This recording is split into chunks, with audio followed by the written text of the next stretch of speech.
হালাল নিষেধাজ্ঞা রয়েছে, সম্পূর্ণগুলা মানার কোনো ফায়দা হতে পারে না, তার কোনো মানার ফায়দা হতে পারে না। কেননা একজন হিন্দু না, হাজারো হিন্দু এমন রয়েছে যারা হিন্দু থাকা অবস্থায় সুদ খায় না, হাজারো হিন্দু এমন রয়েছে যারা হিন্দু থাকা অবস্থায় ঘুষ খায় না, হাজারো হিন্দু এমন রয়েছে যারা হিন্দু থাকা অবস্থায় অন্যের জমি লুণ্ঠন করে না, হাজারো হিন্দু এমন রয়েছে যারা হিন্দু থাকা অবস্থায় অন্যের জমি অন্যের আইল টেলে না, হাজারো হিন্দু এমন রয়েছে যারা অবলা সরলা মহিলার নামে ব্যভিচারের অপবাদ দেয় না, হাজারো হিন্দু এমন রয়েছে যারা আরেক ভাই আরেকজনের সাথে বিবাদ লাগায় না।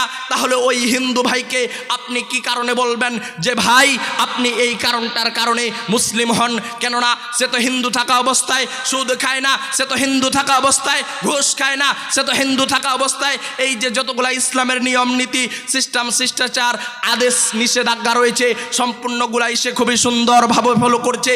তাহলে ওই হিন্দুকে আপনি কি কারণে বলবেন যে ভাই আপনি এই কারণটার কারণে মুসলিম হন?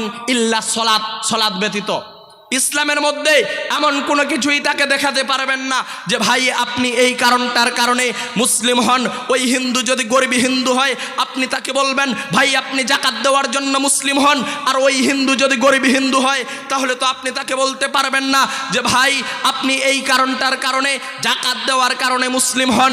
কেননা একজন গরিব হিন্দুর প্রতি নিসাব পরিমাণ অর্থের সম্পদের মালিক না হলে তাহলে তো তার উপরে যাকাত ফরজ নাই, তাহলে তো আপনি তাকে বলতে পারবেন না ভাই আপনি যাকাত দেওয়ার কারণে মুসলিম হন।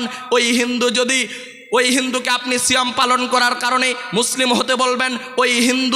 ওই হিন্দু যদি মানে কোনো এমন প্রতিষ্ঠান নাই যে 12 মাস ক্লাস বাদ দিয়ে 1 মাস ক্লাস করার জন্য কোনো প্রতিষ্ঠান ভর্তি নিতে পারে, ঠিক সেভাবেই আল্লাহ সুবহানাহু ওয়া তাআলা কোরআনুল কারীমে আল্লাহ সুবহানাহু ওয়া তাআলা বলছেন আল ফারকু বাইনাল মুমিন ওয়াল মুশরিক, আল ফারকু বাইনাশ শিরক ওয়াল মুমিন। একজন মুমিন আরেকজন মুশরিকের মধ্যে পার্থক্যই হচ্ছে সালাত। আর এই জন্যই আমি এখান থেকে বলতে উদ্বুদ্ধ হচ্ছি, এই জায়গা থেকে বলতে উদ্বুদ্ধ হচ্ছি যে আল্লাহ সুবহানাহু ওয়া তাআলা বলছেন, আল্লাহ রাসূল সাল্লাল্লাহু আলাইহি ওয়াসাল্লাম বলছেন আল ফারকু বাইনাল মুমিন ওয়াল মুশরিক, আল ফারকু বাইনাশ শিরক ওয়াল মুমিন। একজন মুমিন আরেকজন মুশরিকের মধ্যে পার্থক্য হচ্ছে সালাত। এই জন্যই আমি বলছি একজন হিন্দু আরেকজন মুসলিমের মধ্যে পার্থক্যই হচ্ছে সালাত, যেটা আমি আপনাদের সামনে ইতিপূর্বে আপনাদের সামনে উদাহরণ দিয়ে পরিষ্কার করলাম। আল্লাহ সুবহানাহু ওয়া তাআলা আমাদেরকে অল্পতেই বুঝার তৌফিক দান করুক এবং আমাদের সকলকেই 5 ওয়াক্ত অন্ততপক্ষে কিছু করি আর না করি 5 ওয়াক্ত সালাত আদায় করার তৌফিক দান করুক। টাইম খুব সংক্ষিপ্ত থাকার কারণে আল্লাহ সুবহানাহু ওয়া তাআলা আপনাদেরকে অল্পতেই বুঝ দান করুক এবং আমাদের সকলকেই 5 ওয়াক্ত সালাত আদায় করার তৌফিক দান করুক।